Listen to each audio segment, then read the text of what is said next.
Hello hi எல்லாருக்கும் வணக்கம். Welcome to Dhana's vision. நம்ம இன்றைக்கி மாவு அரைக்காமல் இட்லி மாவு எப்படி தயார் பண்ணுறதுன்னு பார்க்க போகிறோம். இப்போ தான் நம்ம சேனலுக்கு வரீங்கன்னா சப்ஸ்கிரைப் பண்ணிட்டு பாருங்கள். அப்போ தான் நான் போடுற வீடியோ உங்களுக்கு உடனுக்குடனே வரும்.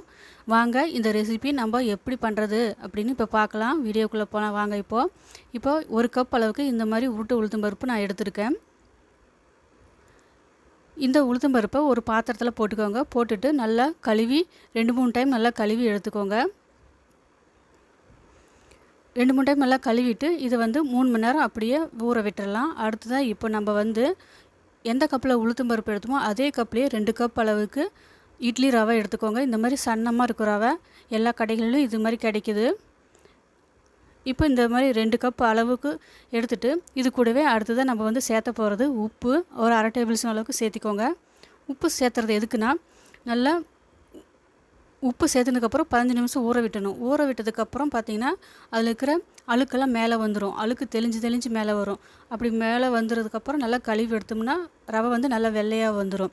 வெள்ளையாக வந்துச்சுன்னா இட்லியும் மாவு செய்கிறப்போ வெள்ளையாக இருக்கும். அதனால தான் இந்த மாதிரி கழுவி எடுக்கிறது. இப்போ இதை நல்லா கழுவி இந்த மாதிரி கையில் நல்லா அழுத்தி நல்லா கழுவி எடுத்துக்கோங்க. இதை நல்லா கழுவிட்டு இதையும் நல்ல தண்ணி ஊற்றிட்டு இப்போ ஊற வச்சிடலாம். 3 மணி நேரம் ஆகட்டும். மூடி போட்டு வச்சிடலாம். இப்போ அடுத்ததாக 3 மணி நேரம் கழித்து பார்க்கலாம். இப்போ இந்த ஊற வச்சுருக்கிற 3 மணி நேரம் கழித்து இது மிக்ஸி ஜாரில் போட்டு நம்ம அரைக்க போகிறோம். என்னோடய மிக்ஸி ஜாரில் 2 பேட்ச் அளவுக்கு வரும். அதனால் ஒரு பேட்சுக்கு போட்டுட்டு நல்லா அரைச்சி எடுத்துக்கலாம். இப்போ இந்த பேஸ்ட்டை தண்ணி விட்டு நல்லா அரைச்சி எடுத்துக்கோங்க. தண்ணி நிறையா சேர்த்திடாதீங்க. மிக்ஸி சூடாயிருச்சு அப்படின்னா சில் வாட்டரை ஊற்றி கூட அரைச்சிக்கலாம். அப்படி இல்லைன்னா 2-3 டைம் விட்டு அரைச்சி எடுத்துக்கோங்க. இப்போ அடுத்த பேட்ச் போடுறப்ப இது கூட அடுத்தது நம்ம சேர்த்த போகிறதுன்னு பார்த்தீங்கன்னா அவல் சேர்த்துக்க போகிறோம். அவல் இது மாதிரி சன்ன அவலை நான் எடுத்திருக்கேன். நீங்கள் கொஞ்சம் தின்னான எடுத்துருந்தீங்கன்னா திக்காக இருக்கிற மாதிரி எடுத்துருந்தீங்கன்னா அந்த அவலை நல்லா கழுவிட்டு 2-3 டைம் கழுவிட்டு 15 நிமிஷம் ஊற வச்சுட்டு இந்த டைமில் சேர்த்திட்டு நல்லா அரைச்சிக்கோங்க. வலு நல்லா அரைச்சி எடுத்துக்கோங்க. இப்போது அரைச்சி எடுத்த இந்த உளுத்தம் மாவை ஒரு பாத்திரத்தில் சேர்த்திடலாம். இதே பாத்திரத்தில் சேர்த்துனதுக்கப்புறமா அடுத்ததாக நம்ம என்ன செய்ய போகிறோம்னா இப்போ நம்ம ஊற வச்சுருக்க இட்லி ரவையை நல்லா தண்ணி இல்லாமல் கையிலேயே ப்ரெஸ் பண்ணி நல்லா அழுத்தம் கொடுத்து எடுத்துக்கோங்க. பிழிஞ்சு எடுத்துக்கோங்க. அப்படி அழுத்தம் கொடுத்து உங்களால் பிழிய முடியல அப்படின்னா ஒரு காட்டன் கிளாத்தில் போட்டுட்டு தண்ணியை வடிச்சிட்டு அதுக்கப்புறமா உளுத்தம் மாவில் சேர்த்திக்கோங்க. இப்படி எல்லாத்தையும் பிழிஞ்சிட்டு சேர்த்திக்கோங்க. எல்லா இட்லி ரவையும் பிழிஞ்சிட்டு சேர்த்திக்கோங்க. இந்த ரவையை எல்லாத்தையும் சேர்த்துனதுக்கப்புறமா கரண்டியில் போட்டு கலக்கக்கூடாது. இந்த மாவை கையிலேயே நல்லா பிணைஞ்சு கொடுக்கணும். அப்படி பிணைஞ்சு கொடுக்குறப்ப தான் நல்லா ஃபெர்மெண்டேஷன் நல்லா வரும். அதனால் இப்போ இது மாதிரி எல்லாத்தையும் சேர்த்துனதுக்கப்புறமா நம்ம கையிலே பிணைஞ்சு கொடுத்துக்கலாம். இப்படி நல்லா கையிலே பிணைஞ்சு கொடுத்துக்கோங்க.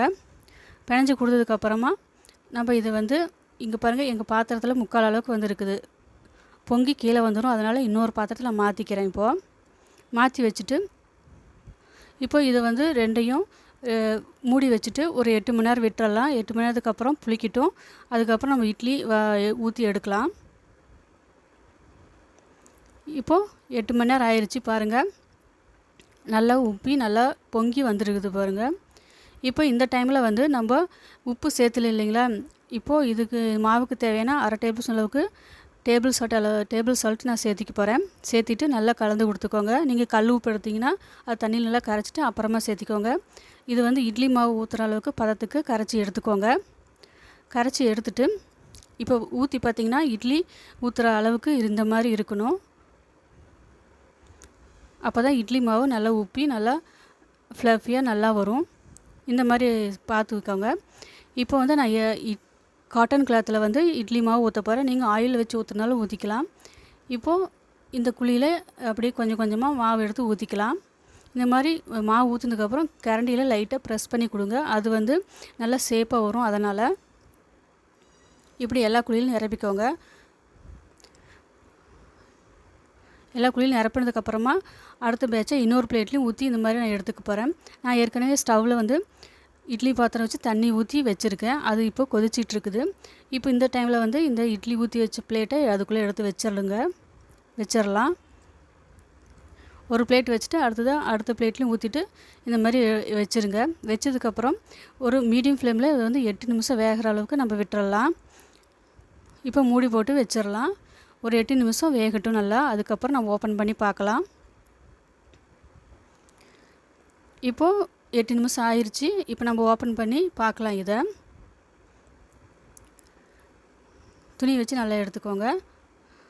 இப்போ தண்ணி விட்டு நல்லா தெளிச்சிட்டு கையில் ஒட்டுதான்னு பாருங்கள். ஒட்டலினா நல்லா வெந்துருச்சுன்னு அர்த்தம். இந்த டைமில் நம்ம வந்து வேற ஒரு பிளேட்டில் சர்வ் பண்ணிடலாம். இந்த இட்லியை